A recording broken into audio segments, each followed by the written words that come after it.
Hi there, Simon from simonwoods.com. It's Chablis day today. I've got 6 wines, all from the Chablis region. I've heard people say, I don't like Chablis, but I like Chardonnay. And when people say that to wine snobs, the wine snobs go, oh, that's really funny because you know Chablis is made from Chardonnay. Well, I know exactly what people mean when they say they don't like Chablis, but they like Chardonnay, or vice versa.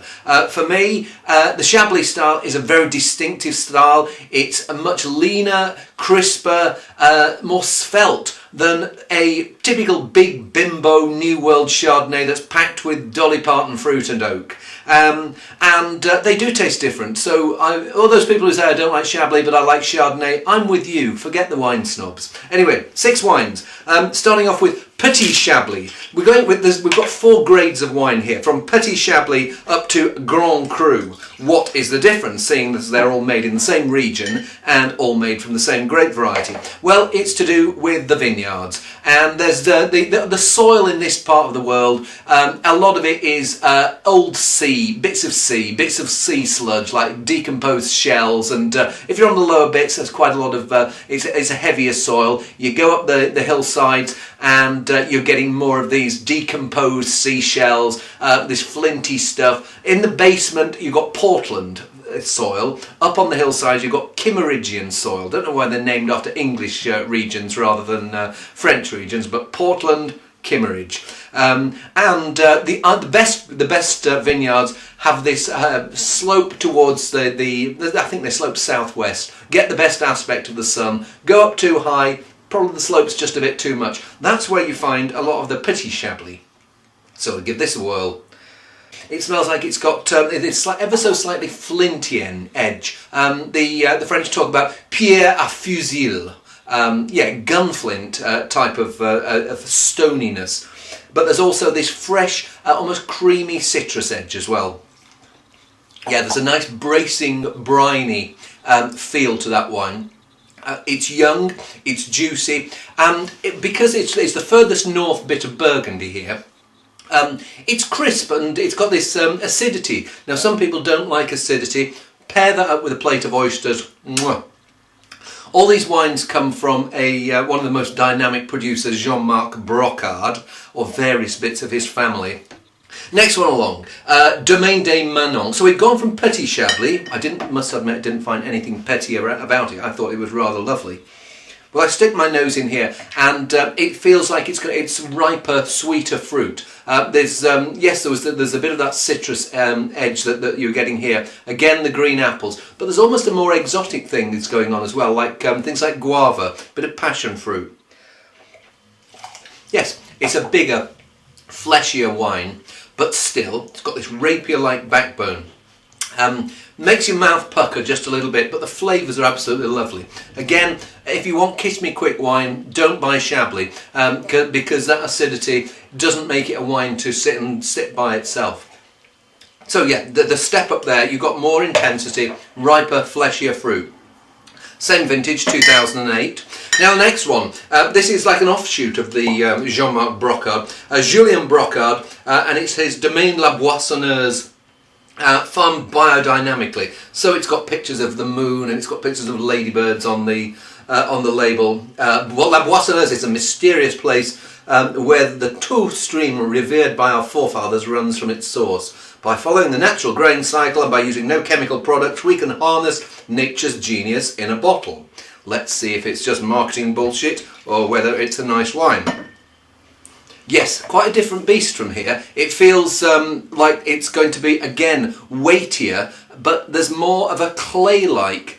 You can feel something of that solid soil edge here. I don't know whether there's too much of the Kimmeridge edge coming through here.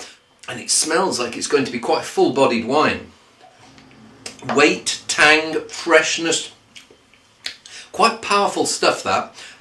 Again, you notice that acidity coming through. This is grippy green apple style to it.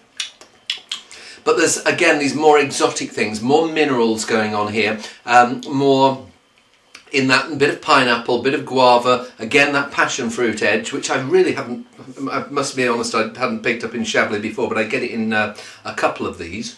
I think that's pretty smart wine.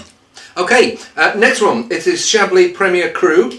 So a Premier Cru should be a step up from these two, and let's see whether it is.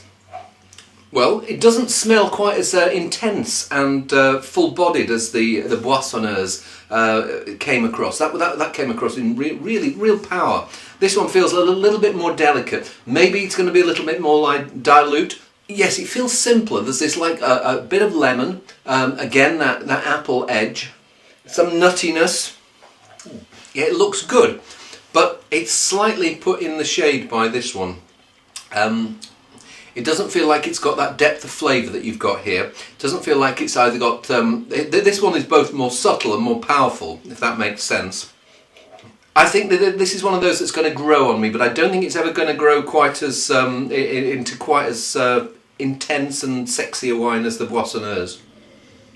And the weird thing about Chablis is, yes, it's part of Burgundy, but whereas you look at Burgundy, other parts of Burgundy further south, a Premier Cru wine is now, if you can get one under 20 quid, you're lucky. There's a lot of Premier Cru Chablis, even with duty rises, even with bad exchange rates, that you can get at 15 quid and under.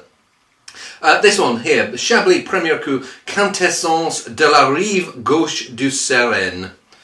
This is a vintage. This is a year older, and it feels it's weird because the 2008 feel like they were really quite upfront and fruity. This one feels like it's a bit reticent at the moment. Sometimes wine, that happens to wines. You shove them in a bottle, and when they're first released, they're sort of all happy, and then after a bit they close down and then emerge later. Why? How? Who can tell? Yes. It's got that steely backbone, it's got that edge of gunflint, it's got these quite exotic fruits tinged with the lemon, the green apple, and yes, it feels like that's the sort of wine where it's Friday now, Saturday evening, it'll be showing. If you ever want to decant white wine, please do, because a lot of wines like that really do need a bit of time to open up. The only problem is if you put it in a decanter, it looks like a urine sample. But I like that. I like that. That feels like it's got hidden depths. This one felt a bit more simple. This one feels like it's still got its uncurling to do, but it will be a finer wine. Final one we've got here, Grand Cru, and I think there's 8 Grand Cru. Not sure, but 8 or 9, something like that. Bougros, one of the best of those. Well, if I was saying that was dumb, this one's even dumber. This feels like you're almost tasting not quite a bit of Stonehenge, but it smells like as if to say, nope, not today. If you want to see me at my best, come back tomorrow. But I think that you will be able to get a lot of the character. What I do get is sometimes Chablis has this slightly waxy lanolin edge, and I'm getting that here. I'm getting that quite fleshy, firm fruit that I saw more in the Boissonneurs than in any of the others. And it's slowly coming out, and it's getting into quite exotic flavours here, almost like waxy honeycomb, bit of crystallised pineapple. Smells good. Lots of power, but again, power, but all surrounding this lovely backbone of acidity. And the level of acidity is the same as it was at this end, but because the flesh round it is larger, you don't notice it as much. But the acidity is going to keep it going and going. There's no oak in any of these wines. Pretty sure there's no oak in any of them. But you look at them and you think, well, why bugger them up with oak when they taste so good like this? Oh, I really enjoy that. And as I said, it's slowly coming out. Maybe I'll do some further research on this particular bottle, just to see, for your benefit of course, what's going to happen when I get to the bottom of it. But that feels like there's a real star in the making.